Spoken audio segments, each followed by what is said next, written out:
Welcome to our YouTube channel wave audio book FM। Episode 26। Ishika ने जब से वो ड्रेस देखा था तब से उसे वो ड्रेस चाहिए था। सूजी को समझ नहीं आ रहा था कि इशिका एक ड्रेस को खरीदने के लिए मनचाही कीमत देने के लिए तैयार है। वैसे तो इशिका ब्रांडेड कपड़े ही पहनती थी, पर कभी वो किसी ड्रेस की इस तरह डिमांड नहीं करती थी। वो सोचती है वो ड्रेस सच में कुछ ज्यादा ही खूबसूरत है, इसलिए वो ये ड्रेस लेना चाहती है। मैनेजर राघव के पास जाकर उसे ये सारी बातें बता देता है। राघव उसे ठीक है बोलकर ईशान के पास जाता है। बॉस, आपसे कुछ बात करनी थी। ईशान उसे बोलने का इशारा करता है तो राघव बोलता है, बॉस, आपने जो बाबी ड्रेस तैयार किया है उसे इशिका बासु खरीदना चाहती है। वो इस ड्रेस की मनचाही कीमत देने के लिए तैयार है।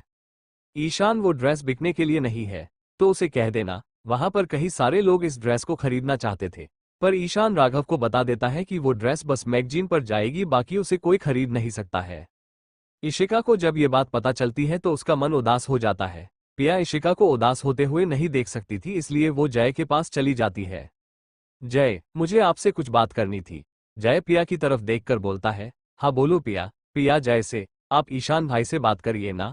इशिका को वो ड्रेस सच में बहुत पसंद आई है और वो ये ड्रेस खरीदना चाहती है। जय, पिया तुम्हें शायद पता नहीं है, ये ड्रेस ईशान ने भव्या के लिए बनाया है और वो ये ड्रेस आज इसलिए बाहर लेकर आया है क्योंकि उसे आशा है शायद ये ड्रेस देखकर भव्या उसके पास वापस आ जाए। पिया को ये बात सुन ईशान के लिए बुरा लगता है।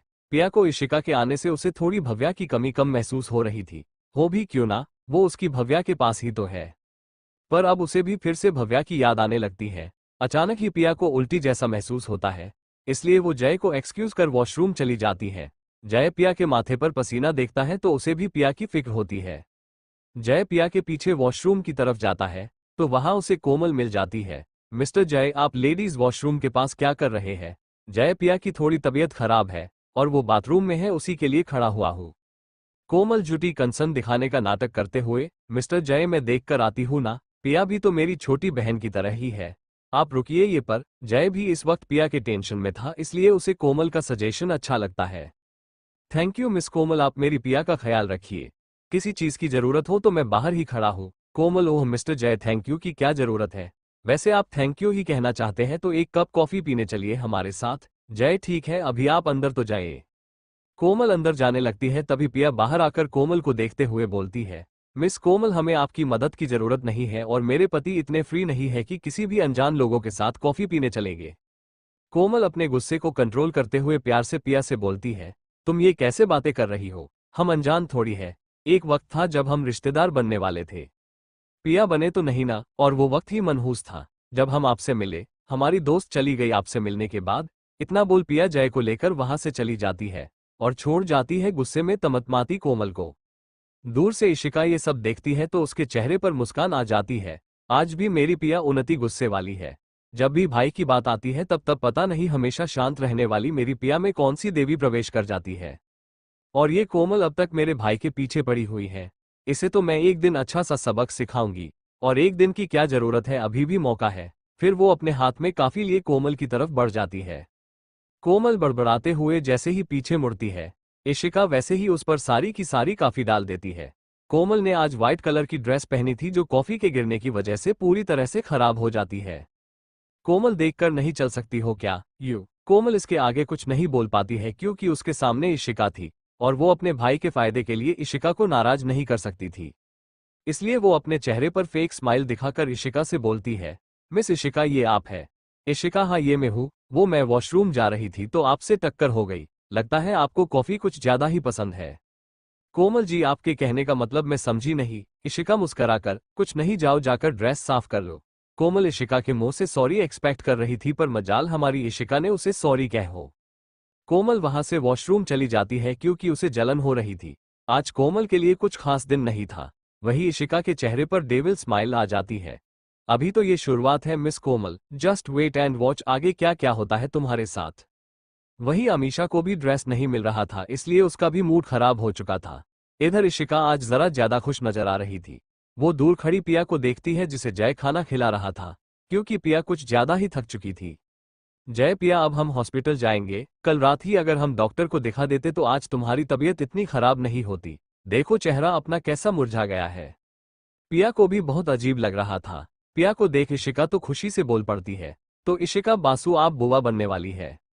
पीछे से सूजी मैम बुआ मतलब, इशिका सूजी को जवाब देते हुए बोलती है, बुआ मतलब भाई को जब बच्चा होता है बहन बुआ बनती है। सूजी तो आप किसकी बुआ बनने वाली है? इशिका वो ज्यादा जरूरी नहीं है, तुम एक काम करो, हमारे ऑफिस में सभी को बोनस और मिठाई दो, और गेम में भी एक स्पेशल ऑफर रख दो। सूजी मैम ऐसी भी क्या खुशखबरी है? इशिका है कुछ बस तुम इतना कर दो। सूजी अब ज्यादा सवाल ना कर हाँ बोल देती है।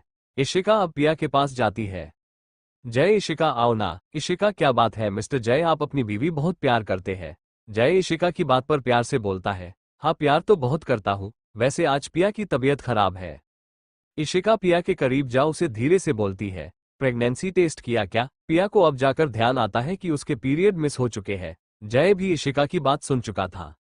इशिका पिया के हाथ में कीट देती है। पिया ये तुम्हारे पास, इशिका तुम्हें उल्टी करते देखा और तुम्हारा चेहरा ही बता रहा है, इसलिए मैंने किसी से कहकर ये मंगवा लिया था, अब जाओ चेक करो। जय के भी अब दिल की धड़कन बढ़ चुकी थी। जय पिया को वहां के एक प्राइवेट रूम जो कि जय का ही था वहां लेकर चला जाता है। इशिका भी उनके पीछे जाती है। जय और इशिका बाहर बैठकर पिया के आने के इंतजार के रहे थे। दोनों के ही दिल में हलचल हो रही थी। दोनों ही पिया के आने का इंतजार कर रहे थे, और उनका इंतजार ज्यादा न बढ़ाते हुए थोड़ी देर बाद पिया बाहर आ जाती है। पिया के हाथ में कीट थी। इशिका और जय जल्दी से उठ के पिया के पास जाते हैं। जय पिया बताओ ना क्या आया है? इशिका हाँ बताओ ना पिया क्या आया है? पिया दोनों को देखती है, फिर अपने हाथ में रखा हुआ कीट जय को दिखा देती है। जय कीट को देखता है तो बस शांति से देखता ही रह जाता है। इशिका मिस्टर जय क्या आया है बताइए ना। जय तो वो कीट देखने में बिजी था, वो इशिका को दिखा ही नहीं रहा था। इशिका 2-3 बार बोलती है पर जय कुछ भी नहीं बोलता है। आखिर में चीढ़कर इशिका बोलती है, भाई दिखाओ ना यार, कितनी बार तो दिखाने के लिए बोल रही हूँ। अपने लिए भाई सुनते ही जय को दिल की धड़कन जो पहले ही बढ़ी हुई थी वो अब और भी बढ़ जाती है।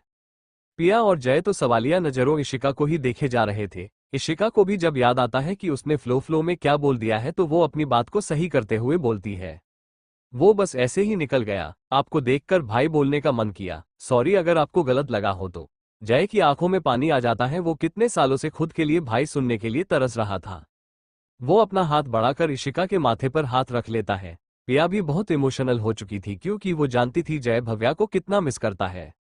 इशिका सॉरी मिस्टर जय। जय जय नहीं, आज से भाई ही कहोगी तो मुझे अच्छा लगेगा। पिया हाँ इशिका जय को तुम भाई ही कहो। इशिका के आंखों में भी पानी आ जाता है, उसे भी कब से अपने भाई को भाई कहकर पुकारना था। जय इशिका के हाथ में वो कीट रख देता है। इशिका उस किट को देखती है तो उछल पड़ती है, ये मैं बुआ बनने वाली हूँ, ये मेरी लाइफ का सबसे बेस्ट दिन है। पिया और जय बच्चों जैसे हरकतें कर रही इशिका को देखते हैं तो उन्हें उसमें अपनी भव्या की झलक नजर आती है। जय पिया हमारी भव्या होती तो ये बात सुन वो भी ऐसे ही खुश होती ना। पिया हाँ लेकिन अच्छा है, मेरे बच्चे को उसकी एक तो बुआ मिल गई, अब भगवान करे उसे उसकी दूसरी बुआ भी जल्दी से मिल जाए।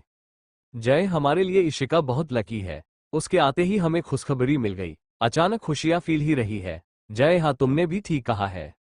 इशिका पिया चली हॉस्पिटल चलकर अच्छे से चेकअप करवाते हैं। जय हाँ तुमने सही कहा इशिका, फिर वहां से सीधा घर जाएंगे, तुम हमारे साथ ही चलो। इशिका एक ही बार में उन दोनों की बात मानकर उनके साथ चली जाती है। वो सूजी को इन्फॉर्म कर उसे एड्रेस सेंड करती है, जहां सूजी को डायरेक्ट जाने का बोल खुद पिया के साथ हॉस्पिटल चली जाती है। सूजी इशिका का मैसेज देखती है, फिर वो भी इवेंट से निकलकर जिंदल मेंशन को जाने के लिए निकल जाती है। पार्टी में कुणाल इशिका को ढूंढ रहा था, पर इशिका तो जा चुकी थी। वो अपने मैनेजर को बुलाकर उसे इशिका के बारे में पूछता है तो वो उसे इशिका चली गई है ऐसा बताता है। कुणाल अपने मन में शीट अच्छा मौका चला गया, एक बार इशिका से मुलाकात हो जाती तो अच्छा होता, यार क्या कमाल की लड़की है, ये मेरे हाथ लग गई तो मेरा तो जैकपॉट लग जाएगा। वो भी अब वहां से चला जाता है। इवेंट लगभग खत्म ही चुका था। जय ईशान और समीर को सीधा घर आने के लिए बोलता है। ईशान और समीर भी वहां से निकलकर जय के घर चले जाते हैं। ईशान के साथ ही करण भी उसके साथ ही जाता है। राघव को हजारों फोन कॉल आ रहे थे वो बाबी ड्रेस खरीदने के लिए, लेकिन ईशान ने साफ मना कर दिया था। एपिसोड 27 पिया जय और इशिका तीनों ही हॉस्पिटल चले जाते हैं। डॉक्टर के केबिन में बैठकर जय और इशिका डॉक्टर के आने का इंतजार कर रहे थे। कुछ देर बाद पिया एक नर्स के साथ अंदर आ जाती है। डॉक्टर अंदर आकर अपनी चेयर पर बैठ जाते हैं। जय क्यूरियोसिटी के साथ डॉक्टर से पूछता है, डॉक्टर क्या आया है पिया के रिपोर्ट में? डॉक्टर जय की एक्साइटमेंट देखते हुए मुस्कुरा कर बोलता है, लगता है आपको कुछ ज्यादा ही जल्दी है। वैसे अभी तक रिपोर्ट आई नहीं है, एक बार आने दीजिए, उसके बाद ही मैं आपको कुछ भी बता सकता हूँ। वैसे कंग्रेचुलेशन, आपकी बीवी प्रेग्नेंट है और आप पापा बनने वाले हैं। बाकी बेबी कितना हेल्थी है और कैसा है ये मैं आपको रिपोर्ट आने के बाद ही ठीक से बता सकता हूँ। इशिका डॉक्टर की बात सुन खुशी से पिया के गले लग जाती है। पिया, मैं आज बहुत खुश हूँ। सालों से मेरा सपना था कि मैं किसी के बच्चे की बुआ बनूं और आज वो सपना पूरा होने जा रहा है। पिया भी खुश थी। माँ बनना दुनिया की सबसे बड़ी खुशखबरी होती है और आज पिया को वो खुशी मिल चुकी थी। वो अब एक बच्चे की माँ बनने वाली थी। जय भी खुश था कि अब वो पापा बनेगा। कुछ देर बाद नर्स फाइल लेकर आती है। डॉक्टर उस फाइल को पढ़ रहे थे। जय को टेंशन हो रही थी कि कहीं कुछ प्रॉब्लम ना हो। डॉक्टर थोड़ा टेंशन में लग रहे थे। कुछ देर बाद डॉक्टर फाइल बंद कर जय की तरफ सीरियस होते हुए बोलते हैं, मिस्टर जय, क्या पिया का पहले कभी मिसकराज हुआ है? ये बात सुनते ही पिया और जय दोनों का चेहरा मुरझा जाता है। दोनों ही अपनी नजरें नीचे कर लेते हैं। वहीं इशिका के चेहरे पर भी उदासी के साथ हैरानी के भाव थे, जैसे वो ये बात जानती नहीं हो। इशिका सवालिया नजरों से पिया को देखती है तो पिया उदासी भरी आवाज में डॉक्टर से बोलती है, हाँ डॉक्टर, मेरा पहले मिसकराज हुआ था। डॉक्टर, क्या हुआ था, आप मुझे डिटेल में बता सकते हैं? इस पर जय बोलता है, डॉक्टर, हमारी फैमिली में कुछ प्रॉब्लम चल रही थी जिसके चलते पिया ने टेंशन ज्यादा ले लिया और उसके साथ ये सब हुआ। वैसे उसे पता भी नहीं था कि वो प्रेग्नेंट है। डॉक्टर, देखिए मिस्टर जय, आपकी फैमिली में चाहे कितने भी प्रॉब्लम हो पर इस बार अगर पिया ने टेंशन लिया तो शायद इनका फिर से मिसकराज हो सकता है। इन्हें अपने सेहत का कुछ ज्यादा ही ख्याल रखने की जरूरत है। मुझे लगता है टेंशन लेने की वजह से इनका शरीर कमजोर हो रहा है। अक्सर टेंशन में इंसान कमजोर पड़ जाता है। आपको अपनी पत्नी का खास ख्याल रखना होगा।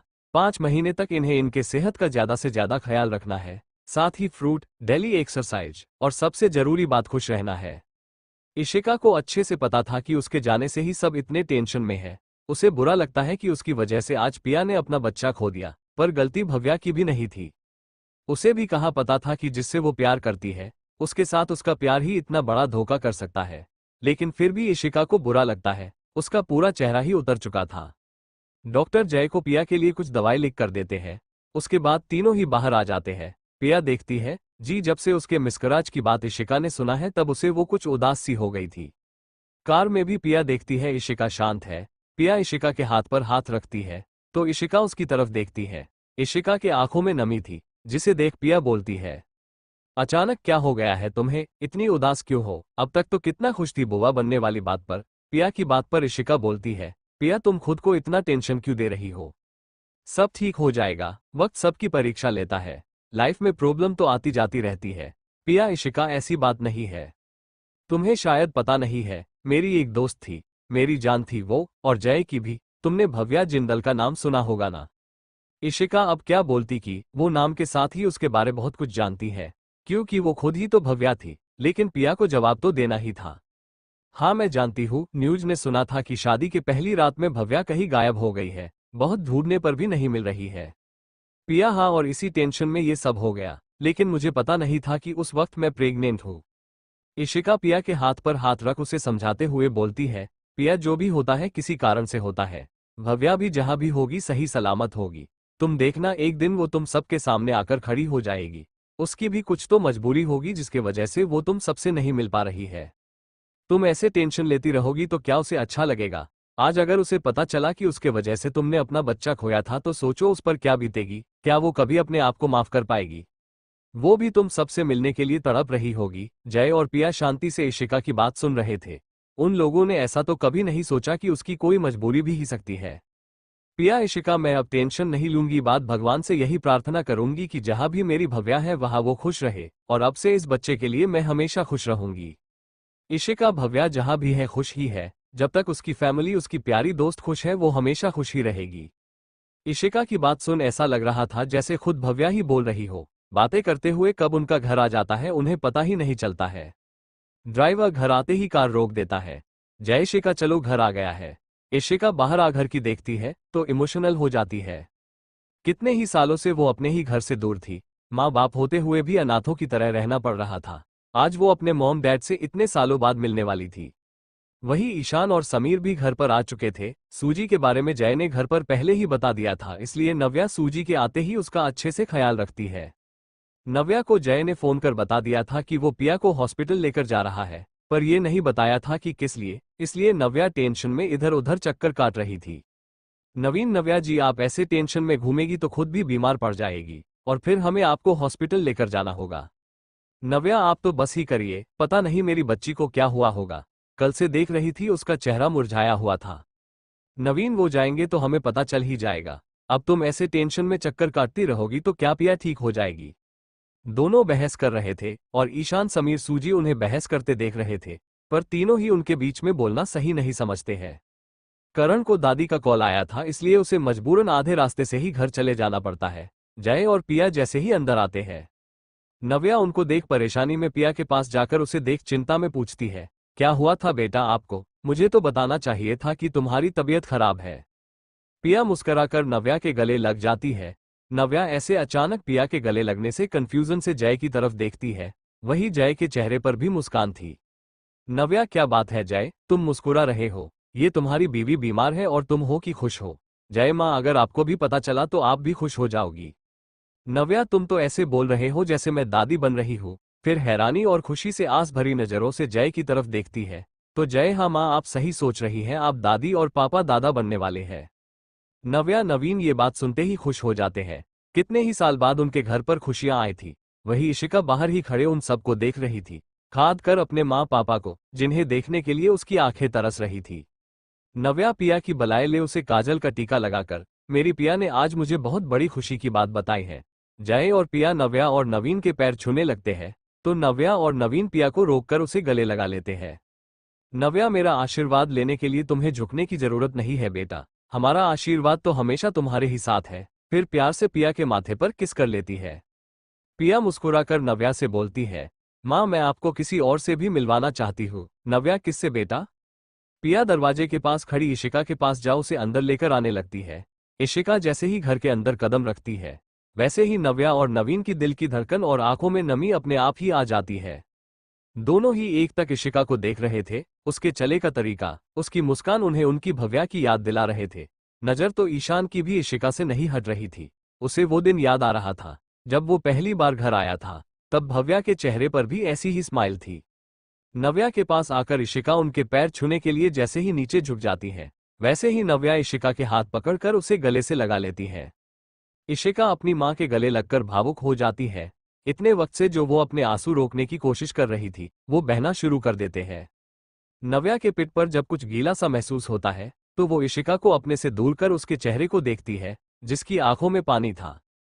नव्या, क्या बात है बेटा, आप रो क्यों रही है? इशिका को रोते देख वहां सब लोग परेशान हो जाते हैं, क्योंकि इशिका के आंखों का पानी थम ही नहीं रहा था। वो अपनी माँ और पापा को देखकर कमजोर पड़ चुकी थी। बच्चे चाहे दुनिया के सामने कितने भी क्यों ना स्ट्रांग बने, अपनी फैमिली के, अपने माँ बाप के सामने कमजोर पड़ ही जाते हैं। सूजी सबको परेशान देख उन सब के पास आकर बोलती है, वो इशिका को फैमिली में कोई नहीं है, इसलिए वो आप सबको देखकर इमोशनल हो गई है। नव्या बेटा, क्या हुआ? अगर आपकी फैमिली में कोई नहीं है तो आज से हम आपकी फैमिली है, आप आज से हमारी बेटी हो। इशिका अपने आंसू पोंछकर, थैंक यू आंटी। इशिका को आंटी बोलने में इतनी तकलीफ हो रही थी। नवीन इशिका के पास आ उसके माथे पर हाथ रख प्यार से बोलते हैं, अब बेटी कहाँ है तो अंकल आंटी क्यों बेटा, मॉम डैड कहो। इशिका नवीन जी के गले लग जाती है। कुछ देर बाद इशिका को समझाने के बाद सब लोग बैठकर बातें करते हैं। ईशान और इशिका एक दूसरे के आमने सामने ही बैठे हुए थे। ईशान को आज इशिका पर किसी शक सा हो रहा था, पर शक्ल अलग होने की वजह से उसे कुछ भी समझ नहीं आ रहा था। पिया, इशिका चलो हम पटाखे फोड़ते हैं। इशिका भी एक्साइटमेंट में उठ जाती है तो जय स्ट्रिक्टली पिया से बोलता है, नहीं पिया, तुम्हें डॉक्टर ने आराम करने के लिए कहा है, इसलिए तुम कुछ नहीं करेगी।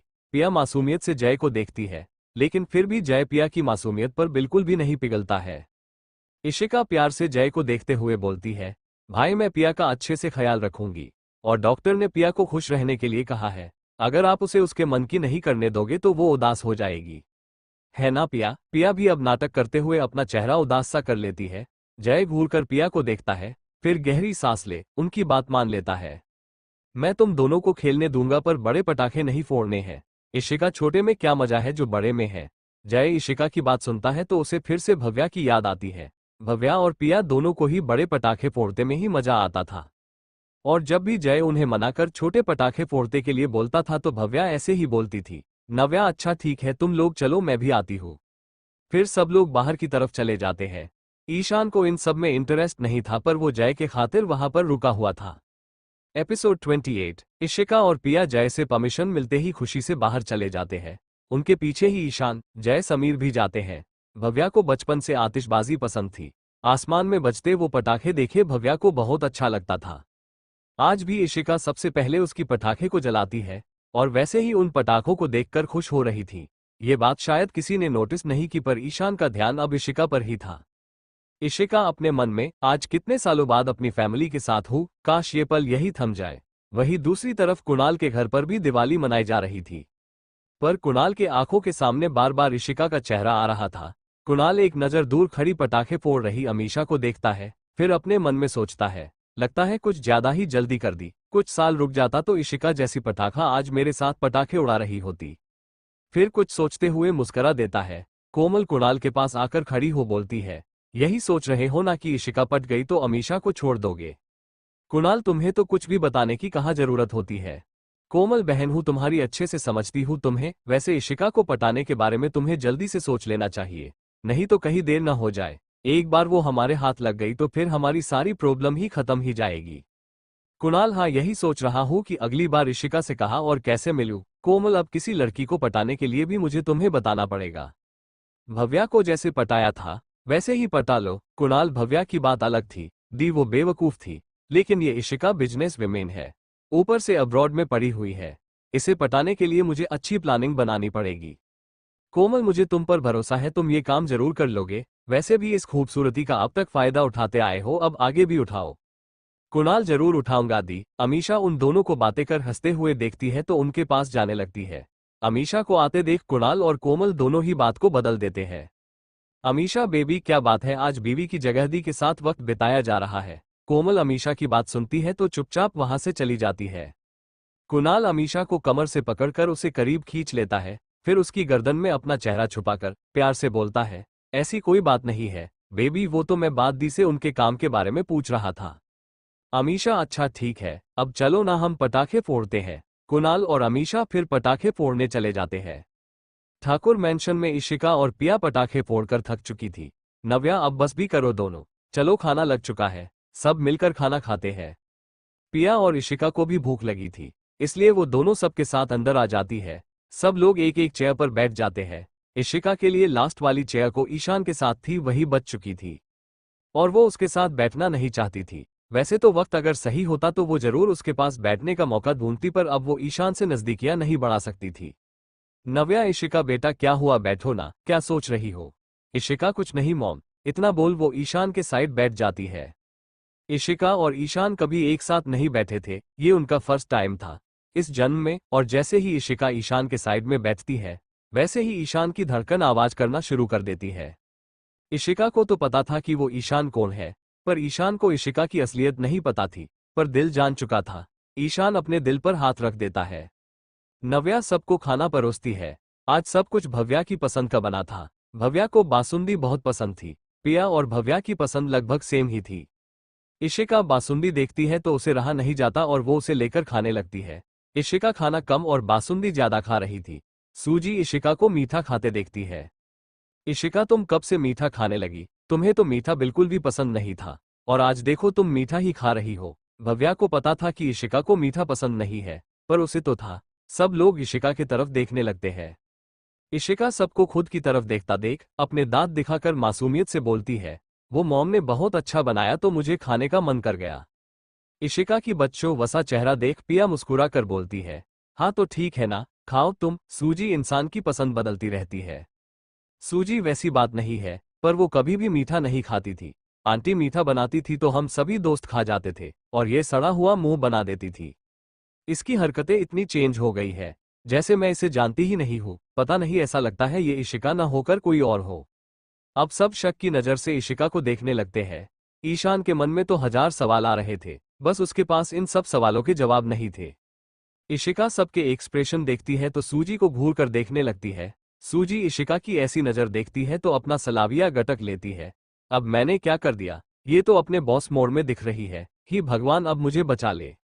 इशिका, तुम्हें तो कोई नहीं बचाने वाला, वो भी अपने मन में बोलती है। फिर सबकी तरफ देखकर उदासी भरी लहजे में बोलती है, मॉम के जाने के बाद मॉम के फेवरेट डिशेस खाने का हमेशा मन करता था।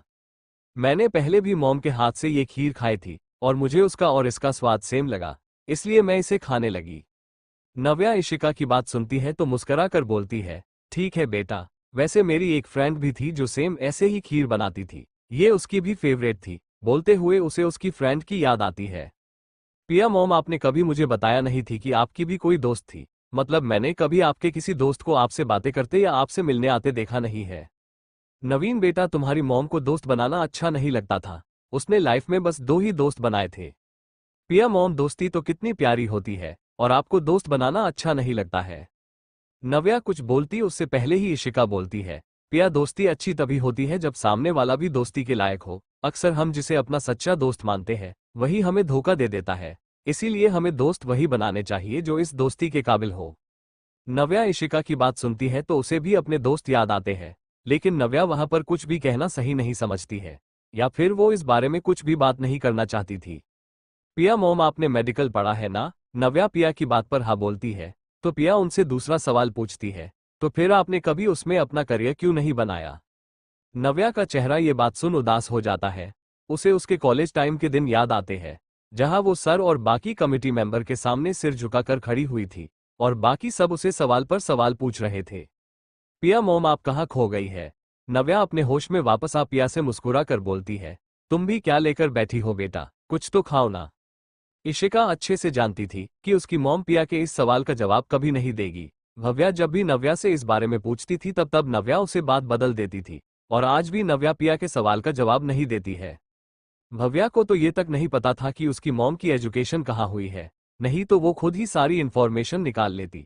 इशिका ने नव्या के नाम से भी बहुत बार उसके बारे में ढूंढा था, पर उसे इस नाम का मैच आज तक नहीं मिला था।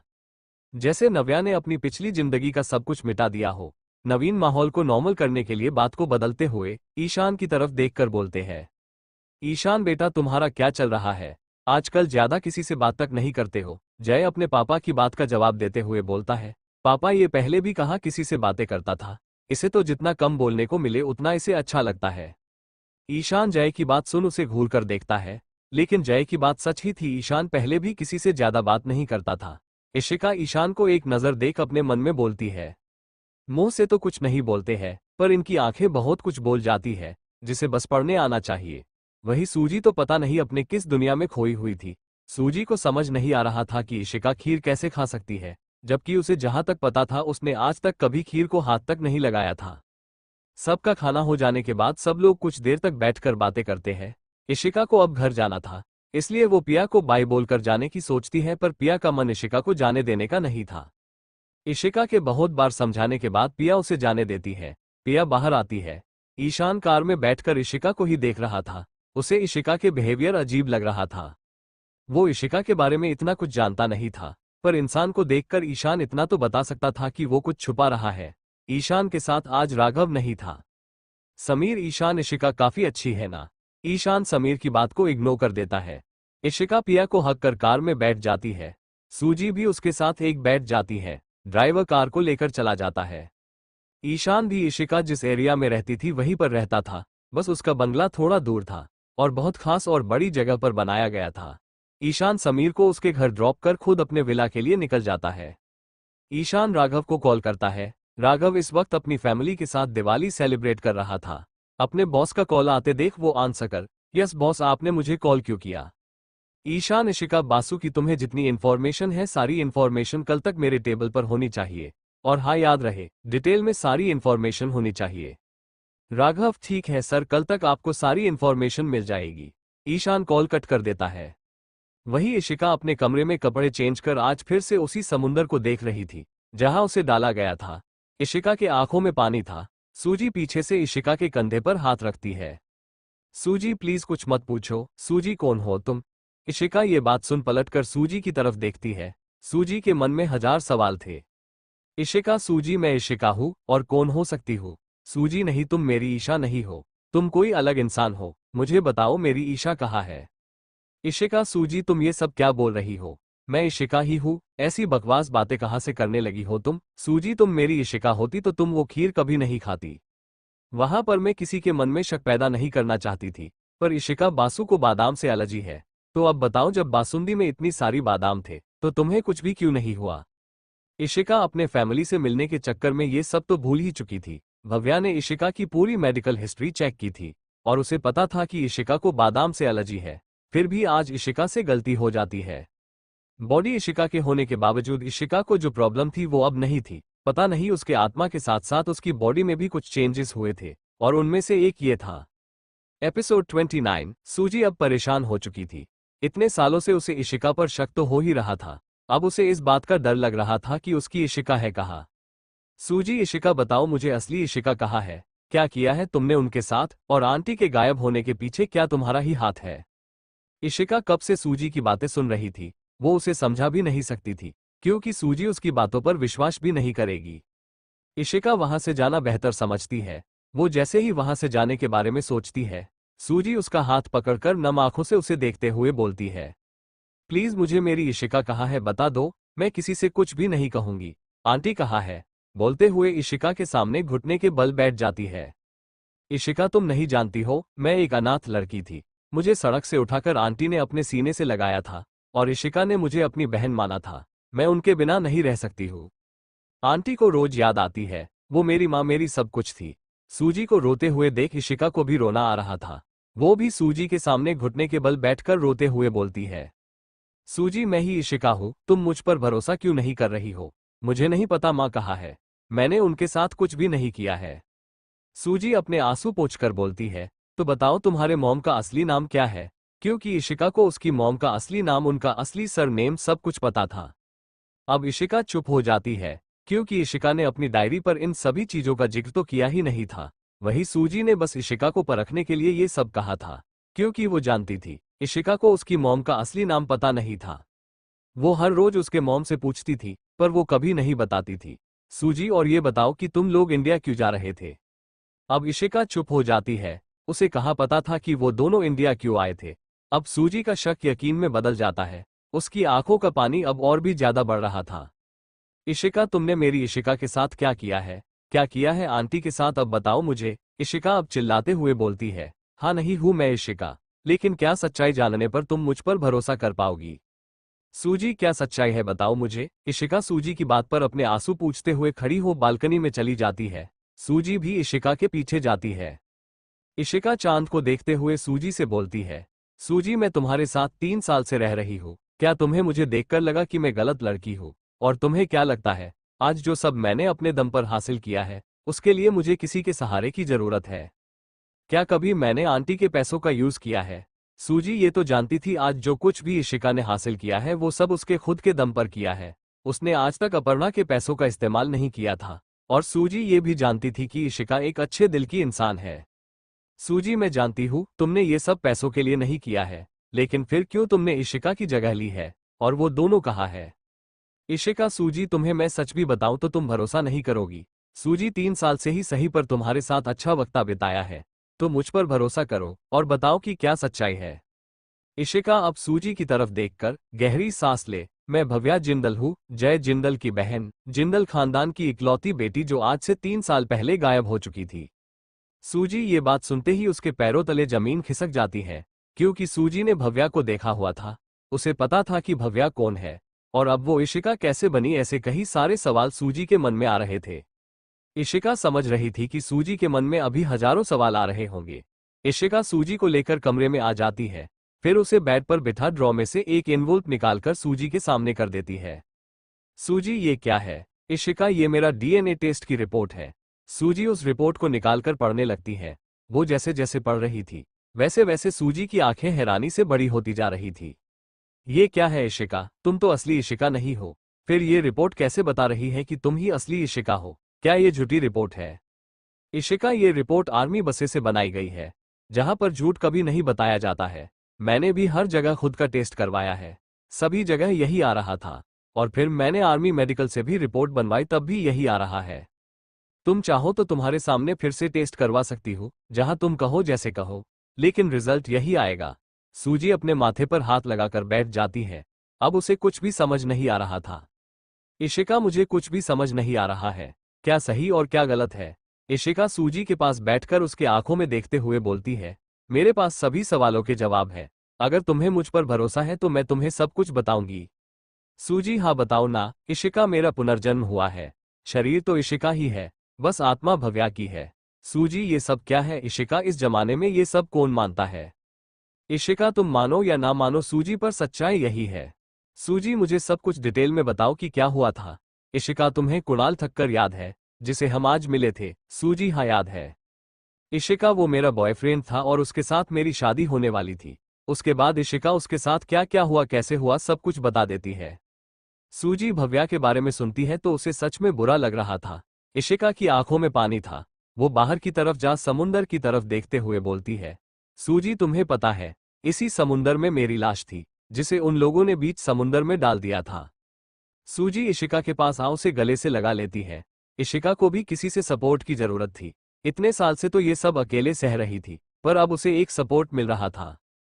कुछ देर रोने के बाद सूजी इशिका के लिए कॉफी बनाकर लेकर आती है। सूजी भव्या तुम इशिका के बॉडी में कैसे आए और इशिका के साथ क्या हुआ था? इशिका मुझे नहीं पता, मेरी जान आंख खुली तो मैं कोलकाता में थी और वहां इशिका अकेले थी। बस साइड में एक बैग पड़ा हुआ था जिसमें इशिका की डायरी, उसका पासपोर्ट और कुछ और सामान था। अपर्णा आंटी के साथ क्या हुआ वो कहा है, मुझे कुछ भी नहीं पता है। मैंने पता लगाने की कोशिश की थी पर इंडिया में उन्हें कोई नहीं जानता है। सूजी हाँ क्योंकि अपर्णा आंटी का असली नाम क्या है ये कोई नहीं जानता है, वो अपनी पहचान छुपा कर रहती है। इशिका हाँ और इसी वजह से हमें कुछ भी नहीं मिला है। सूजी मैं सच में कह रही हूँ, मैंने इशिका और अपर्णा आंटी के साथ कुछ भी नहीं किया है। सूजी हाँ जानती हूँ, आंटी ने हमें लोगों को परखना सिखाया है। वो हमें सब कुछ सिखाती थी। वो भगवान में भी भरोसा रखती थी, इसलिए मुझे भी है। शायद वो तुम्हारे जरिए उन सभी को सजा देना चाहते हो जिसने आंटी और तुम्हारे साथ गलत किया है। हमें आंटी को ढूंढना होगा भव्या। इशिका तुम्हें क्या लगता है मैंने नहीं ढूंढा है? मैं उन्हें हर जगह ढूंढ रही हूँ। तभी इशिका को एक बात क्लिक करती है। इशिका अपने शर्ट के बटन निकाल सूजी को अपने सीने पर बने बुलेट का निशान दिखाते हुए बोलती है, सूजी क्या ये निशान इशिका को पहले से था? सूजी उस निशान को देखकर बोलती है, नहीं इशिका के शरीर पर यह सब नहीं था। इशिका सूजी आंटी और इशिका के क्या कोई दुश्मन थे? सूजी नहीं, आंटी ने कभी हम दोनों को उनकी पास्ट लाइफ के बारे में नहीं बताया था। इशिका जब भी अपर्णा से पूछती थी तो अपर्णा आंटी बात टाल देती थी। और एक दिन वो अचानक ही आते हैं और इशिका से बोलते हैं कि इंडिया जाना है। वो इशिका को किसी से मिलवाना चाहते थे। इशिका सब कुछ उलझा हुआ है, लेकिन मैं धीरे धीरे सारी पहेलियां खोलूंगी। कुछ तो बात होगी ना जो मैं इशिकी के बॉडी में ही आए। सूजी भव्या तुम्हें शायद पता नहीं है, इशिका तुम्हारी बहुत बड़ी फैन थी। इशिका अब हैरानी से सूजी को देखने लगती है। सूजी हाँ वो तुम्हारा गेम हर रोज देखती थी, उसे भी गेम में इंटरेस्ट था और वो तुम्हारे जैसे बनना चाहती थी। उसने तुम्हें कई सारे मैसेज किए थे।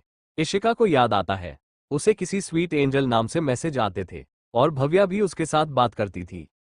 लेकिन भव्या ने कभी इशिका से उसका असली नाम नहीं पूछा था और नहीं इशिका ने उसे कभी बताया था। यही सब सोचते हुए भव्या सूजी से बोलती है, सूजी मुझे ये ध्यान क्यों नहीं आया? सूजी तुम्हें पता है मुझे तुम पर तब से डाउट होता था जब से तुम गेम बनाने लगी थी। तुम्हारी स्किल बिल्कुल भव्या के तरह थी और मैंने जब तुम्हें ये कहा कि तुम तो भव्या की तरह बनती जा रही हो, तब तुमने सीधा कहा कि कौन भव्या, जबकि इशिका माला की तरह तुम्हारा नाम जपा करती थी। इशिका को अब सब कुछ समझ आता है। कुछ देर ऐसे ही बातें करने के बाद सूजी सीरियस होते हुए बोलती है, भव्या अब तुम क्या करने की सोच रही हो? इशिका सूजी भव्या मर चुकी है, तुम मुझे कभी उस नाम से मत बुलाना। सूजी भी ठीक है बोलती है। इशिका और रही बात बदले की तो वो मैं कुणाल से लेकर रहूंगी। मुझे उसे ऐसी मौत देनी है जिससे उसकी रूह तक कांप उठे। सबसे पहले उसे सड़क पर लाऊंगी। जिस पैसे के लिए उसने मुझे मारा है मैं उसके पास से वही पैसे छीन लूंगी। मेरे साथ उसने जो धोखा किया है उसका बदला तो मैं लूंगी ही। सूजी इशिका तुम्हारा बदला पूरा करने में मैं तुम्हारा साथ दूंगी, पर उसके बाद मुझे मेरे आंटी और इशिका का बदला भी लेना है। तुम्हें उसमें मेरा साथ देना होगा। फैमिली के नाम पर बस वही दोनों थे मेरे पास और अब जिसने भी मुझसे मेरी फैमिली छीनी है उनसे मैं बदला लेना चाहती हूँ। बोलते हुए सूजी के आंखों में फिर से पानी आ जाता है। भव्या सूजी के पास आ उसे गले से लगाकर बोलती है, मैं बदला लूंगी सूजी, मैं सबसे बदला लूंगी। भव्या ठाकुर तुमसे वादा करती है, जिसने भी इशिका और अपर्णा आंटी के साथ गलत किया है मैं उनको उनके किए की सजा जरूर दूंगी। सूजी कुछ देर इशिका के गले से लगे रहती है। सूजी मैंने कोलकाता में अपने आदमी भेजे हुए हैं, जैसे ही हमें अपर्णा आंटी के बारे में कुछ पता चलेगा मैं तुम्हें बता दूंगी। सूजी ठीक है, अब तुम सो जाओ, हमें कल सुबह एक मीटिंग के लिए निकलना है। इशिका हाँ तुम भी आराम करो, गुड नाइट। सूजी इशिका के कमरे से चली जाती है। इशिका को भी नींद आ रही थी, इसलिए वो भी दो जाती है। एपिसोड 30। अगली सुबह इशिका आज अपने ऑफिस जाने वाली थी, इसलिए उसके ऑफिस में अफरा तफरी मची हुई थी, क्योंकि सब लोग जानते थे कि इशिका काम के मामले में बहुत ज्यादा स्ट्रिक्ट है। मैनेजर ऑफिस में सबकी खबर ले रहा था कि सारे काम ठीक से हो रहे हैं या फिर नहीं। वैसे तो इशिका ने अच्छे एम्प्लॉय हायर किए थे, उसके ना होने के बावजूद उसका मैनेजर प्रकाश सभी काम अच्छे संभालता था। पर इशिका को जरा सी भी लापरवाही पसंद नहीं थी, और यही कारण था कि आज इशिका इस मुकाम पर है। दूसरी तरफ इशिका और सूजी ब्रेकफास्ट कर रहे थे। सूजी, मेरी मीटिंग के बाद कोई शेड्यूल है क्या? सूजी, नहीं मैम, आज आपकी बस एक ही मीटिंग है।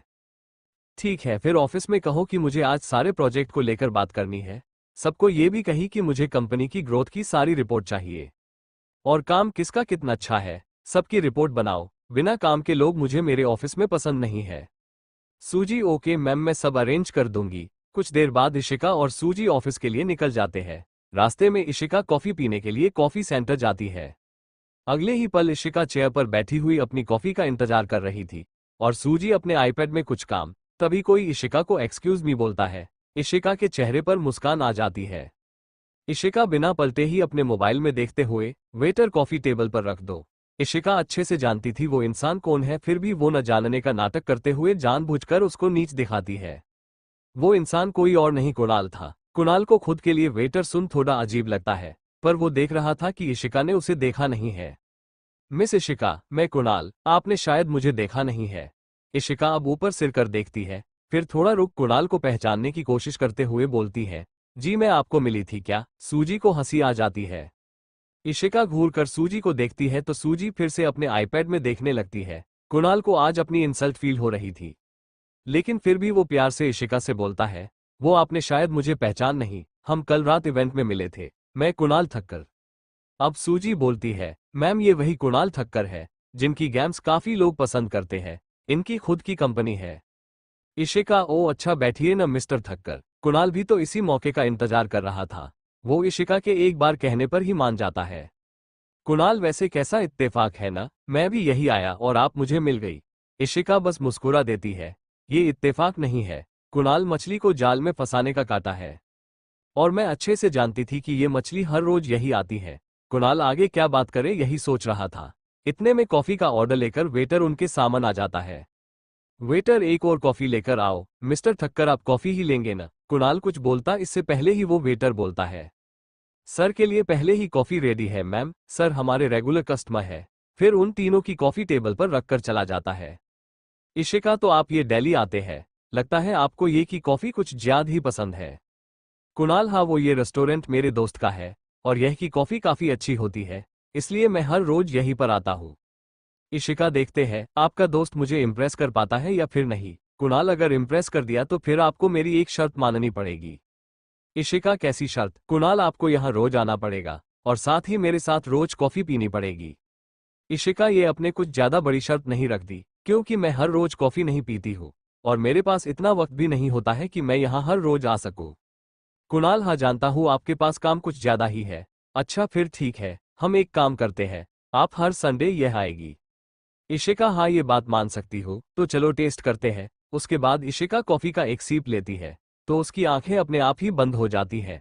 इशिका मुस्कुराकर कुणाल से बोलती है, मानना पड़ेगा मिस्टर ठक्कर, आपका दोस्त कॉफी सच में अच्छी बनाता है, मतलब आप शर्त जीत गए। लगता है आपको पता था कि आप ही ये शर्त जीत जाएंगे। बोलते हुए इशिका का हाथ एकदम से कुणाल के हाथ पर पड़ जाता है। कुणाल के बॉडी में तो कट सा दौड़ जाता है। वही इशिका जल्दी से अपना हाथ पीछे खींचते हुए, वो गलती से टच हो गया। कुणाल, कोई बात नहीं मिस इशिका, वैसे भी हमारे तो भाग खुल गए, जो इतनी खूबसूरत लड़की का हाथ हमारे हाथ पर लगा। लगता है ये हाथ अब धोना नहीं चाहिए। बोलते हुए कुणाल के आंखों में शरारत नजर आ रही थी। वही सूजी को कुणाल की इतनी चीप लाइन सुन उस पर हंसी आ रही थी, साथ ही उसे काफी बोर हो रहा था। वो अपनी जगह से खड़े होते हुए इशिका की तरफ देख बोलती है, मैम मैं आपका कार में इंतजार करती हूँ। इशिका बस ओके बोलती है।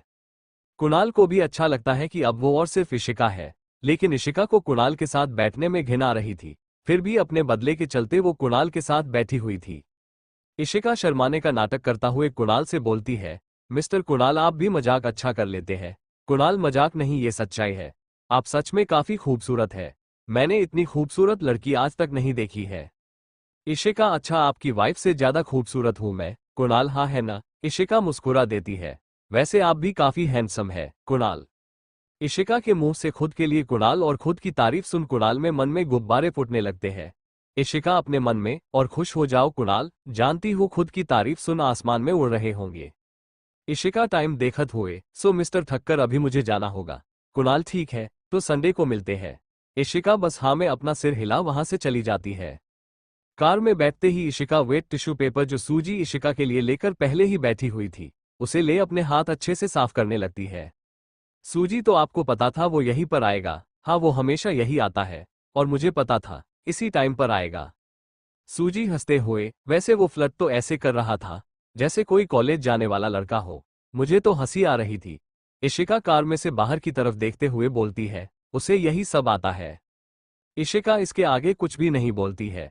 वही कुणाल का दोस्त कुणाल के पास आकर बैठते हुए बोलता है, क्या बात है, अब किसे पटाने की कोशिश कर रहा है? कुणाल अपने दोस्त को देख डेविल स्माइल करते हुए बोलता है, सोने का पिटारा है, और तू तो जानता है कुणाल को सोना कितना पसंद है। उसका दोस्त जिसका नाम अली था, वो कुणाल से बोलती है, हाँ ने साले जानता हूँ, लड़की हो या सोना तुझे बस उसके साथ सोना होता है। वैसे थी बड़ी हॉट, करारी मिर्ची की तरह, काश हमें भी ऐसा कोई मिल जाता। कुणाल, तमीज से बात कर ले बे, तेरी होने वाली भाभी है। अली, अबे छोड़, भाभी तो मेरी पहले से है, और उसे पता चला तो तेरी खैर नहीं। कुणाल, उसे बताएगा कौन? अली, मैं बता दूं तो? कुणाल, तो कभी नहीं बताएगा। वैसे मेरा एक काम कर दे, मुझे ना इस इशिका का पूरा शेड्यूल जानना है। वो कहाँ जाती है, क्या करती है, सब कुछ। अली, हो जाएगा, लेकिन बदले में मुझे क्या मिलेगा? कुणाल, जो ले रहा है क्या वो कम है? तुझे क्या लगता है तू मुझसे कुछ भी छुपा सकता है? अली के चेहरे पर मुस्कान आ जाती है। कुणाल अच्छे से मजे कर, इतना बोलकर वहां से चला जाता है। वही अली भी अब अपने घर के लिए निकल जाता है। अली जिसे ही अपने घर का डोर ओपन कर अंदर जाता है, वैसे हो उसके सामने एक लड़की बैठी हुई उसे नजर आती है। ड्रेस के नाम पर बस नाम के कपड़े पहने हुए थे। ये लड़की कोई और नहीं, कोमल थी। अली के चेहरे पर मुस्कान आ जाती है। वो अपने बैग को टेबल पर रख अपने शर्ट के बटन खोलती हुए कोमल के पास जा उसे अपनी गोद में उठा लेता है। कोमल भी अली के गले में अपनी बाहें डाल उसके गर्दन पर किस करने लगती है। कुछ देर बाद दोनों ही अपनी अलग दुनिया में चल जाते हैं। यहाँ बासु इंडस्ट्री में जब से इशिका आई थी सब तब से सबके सब टेंशन में थे। वैसे तो पहले से ही सबके सब टेंशन में थे, और अब तो सूजी ने सबको रिपोर्ट तैयार करने के लिए कहा था। इशिका केबिन में बैठकर लैपटॉप पर उंगलियां चला रही थी। तभी सूजी केबिन में नाक कर अंदर आते हुए बोलती है, मैम मिस्टर काशी आ गए हैं। इशिका, तुम चलो मैं आती हूँ। कुछ देर बाद इशिका अपना कोट पहनकर केबिन से निकलकर मीटिंग रूम में जाती है, जहां काशी बैठा हुआ इशिका इंतजार कर रहा था। इशिका अपने बॉसी ऑरा के साथ जाकर मैन चेयर पर बैठ जाती है। सब लोग इशिका के इस ओरे को देख उससे इम्प्रेस हो रहे थे।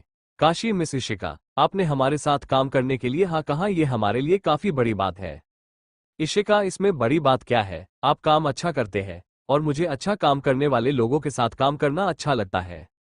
काशी, थैंक यू, मुझे आपने अपने काबिल समझा। इशिका, समझा तो है, बस आप उस पर खरे उतरेंगे ऐसी मैं आशा करती हूँ। काशी, मैं अपना 100% दूंगा। ठीक है, फिर मीटिंग शुरू करते हैं। कुछ देर बाद इशिका प्रोजेक्टर के सामने खड़े हो काम के बारे में बात करने लगती है। इशिका की बोलने की टेक्निक इतनी अच्छी थी कि सब लोग बस इशिका से अपनी नजरें तक नहीं हटा पा रहे थे। कुछ देर बाद जब मीटिंग खत्म होती है, तो काशी इशिका के सामने अपना हाथ आगे कर देता है। इशिका, मिस्टर काशी, मुझे क्लोथ्स की क्वालिटी में कोई भी कॉम्प्रोमाइज नहीं करना है।